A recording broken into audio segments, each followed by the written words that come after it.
Hi snooker fans, Curtis Braithwaite at Mafflin here for snookerfans.co.uk. We're with our very, very dear friend, the magician himself, Shaun Murphy, on Media Day. Shaun, looking dapper as usual, my man, how are you? Yeah, good, thank you. Yeah, excited. I'm sure everyone said the same thing, but the minute you come to Sheffield, it's like no other place for snooker players. It's our mecca. It's like Wimbledon. Can't wait to get going. I remember talking to you last year, I think you said, I'm sure it was you that said to me, like, you're in the car driving, and the minute you see the sign, you just start getting so excited. You're like... Yeah, of course I've lost that this year, now living in Dublin. I don't get to drive up the motorway anymore. I've lost that bit of my sort of pre-Crucible excitement. But listen, it is so special. Just the minute you see the Crucible, I still remember being that young 9-year-old who ran up the street after Davis for his autograph as a kid. You know, disturbed him, Barry Hearn and his dad were walking up between their matches, trying to have a good team talk. And I, this little horrible kid ran in between them. Steve, sign this book, and I just did his brains in for 10 minutes. But I'll never forget that. And that was a long time ago. Now, Shaun, you former winner here, back in 2005. Yeah. Oh, been in a fair few finals as well, pal. Lou Hong Hao to start your campaign. How are you feeling about that one?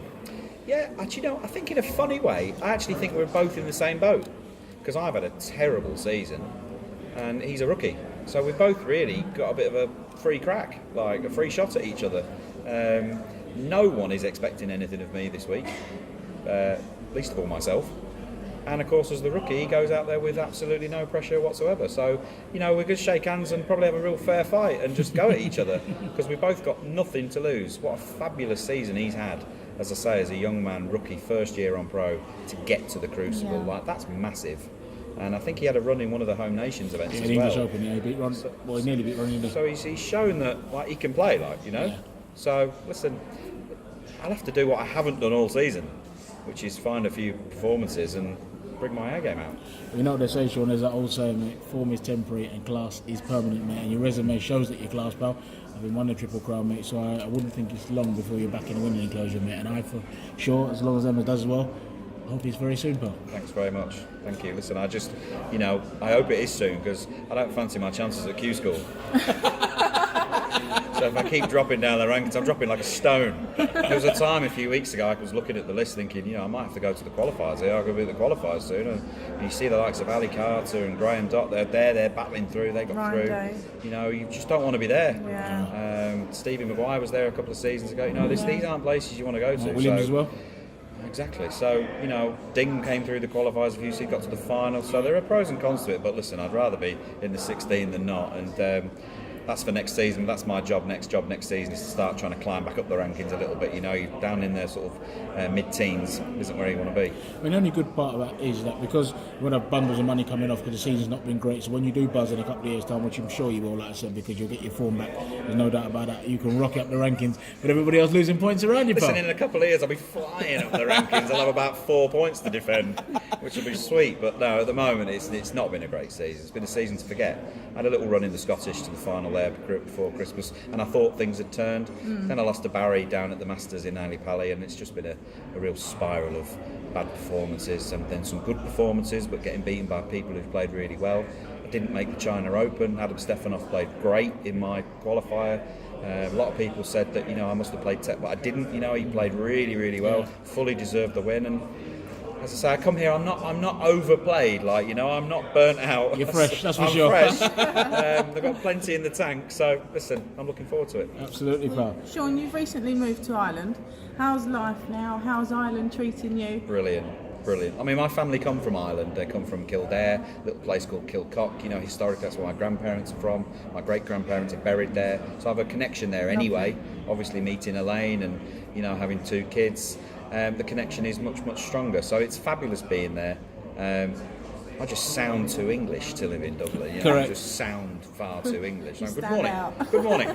But no, I think things will turn, and we're settling into our new life there. It's great having the kids there. Elaine's sister, she has children of her own, so all our children are sort of going to grow up together, and it's fabulous. And she spent 7 or 8 years over in the UK, working over here. That's how we met. And she always wanted to go home, and to see her now back where she grew up, obviously she knows the streets, it's like that, all those things. It's so nice going back to where you come from, and it's great being there, and you know the sort of the life over there is so good. And you've settled in nicely, have you? Yeah, very well. I have to say, you know, the guys at the Selbridge Snooker Club where Fergal O'Brien practices have welcomed me with open arms, and you know, I've spent many years practicing either in a private office or practicing at home. Yeah. So to be back in a snooker club, I was going to ask you that actually. is brilliant, because you know that banter and you know all of that stuff we grew up with. I've missed that over the years, and I think it's more natural to practice in an environment like that than something that's just quiet and there's no sound and it's just you. And don't you think? I think it's quite hot. It's a lot hard. I think like, without going too technical, I think my room that I had at home, and I think other places I've practiced where it's just been me, they're sort of false environments, because when you play out there in the arena, it's never absolutely silent. There's always a bit of disturbance. There's always something happening. And so you get used to practicing in a room where it's silent. You're so much more easily distracted when you're out there in the arena. So I probably sort of shot myself in the foot by having such a good practice facility the last few years, if that sounds, you know, a bit weird. But listen, I'm back in the club, I'm back amongst snooker people, back in the snooker family. It's great. They've been so welcoming. We have such a good laugh, and you know, I thought I was a tough practicer. Fergal O'Brien, the amount of hard work he puts in now, and no disrespect to Jackson Page, but we were thrilled when he won his match to keep him on tour.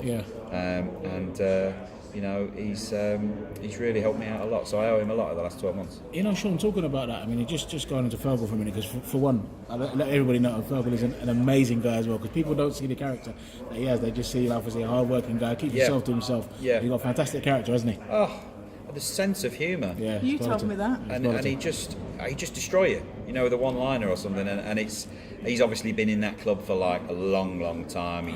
You know, he's just like one of the family, and as I say, they've opened their doors up to me and welcomed me in, and you know, it's great. The guy who owns the club, Phil, he gave me a set of keys on like day 2. He said, right, there's your keys, you come and go as you please, treat it as your home. So I mean, I can't really do much more than that. No. They've welcomed me in, and I wish I could say that my bad form this season was because I haven't been practicing or this, that and the other. Geez, I've been in that club all the time.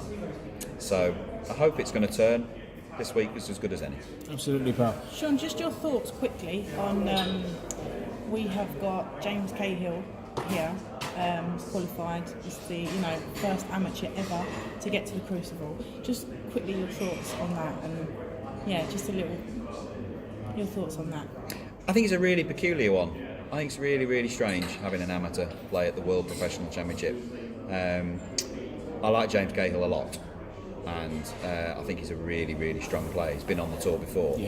I don't necessarily think that amateur players should be playing in professional events. That would be my own personal standpoint. It's not a popular opinion, but it is a professional championship. So listen, he's in the tournament, he's qualified, and I mean, like, he's come through those best of 19s. It's not easy to do, and he played very well. And I know Michael Judge, who we beat in the last qualifying round, also an amateur.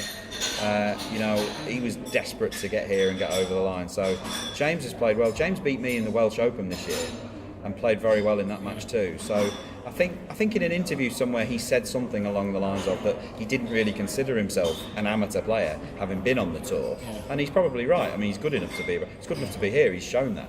So listen, in an ideal world, I'm not sure about amateurs being in pro tournaments. It isn't an ideal world, and he's here by right. He fully deserves it. Good luck to him. Absolutely, pal. Just before we let you go, Shaun, we've been promising you something, me and Curtis. Oh, yeah, quite absolutely. some time. This is the only reason I came here for this. I do apologise, it's taken us some time, but Time? It's taken you a year. okay, but I don't want this to sound bad, but I've kept missing you at tournaments. Sure, she's right there, pal. She's right.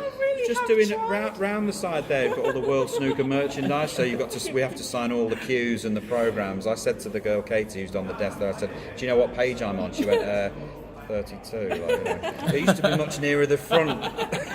Guys, just to fill you in before Emma passes it to Shaun, we've had this running banter since 2017, I believe it is, in Llandudno. Had a nice set of rhubarb and custard sweets that Shaun decided to help himself to. I went out of my way to get you the old-fashioned. Absolutely, none of that cheap rubbish. Exactly. Do you know what I mean? From the proper shop, and Shaun happened to try one.